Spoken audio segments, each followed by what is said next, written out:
I am water. To humans, I am simply just there.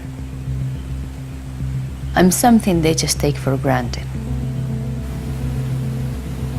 But there is only so much of me, and more of them every single day. I start as rain in the mountains, flow to the rivers and streams, and end up in the ocean. Then the cycle begins again. And it will take me 10,000 years to get back to the state I'm in now. But to humans, I'm just water, just there. Where will humans find me when there are billions more of them around? Where will they find themselves?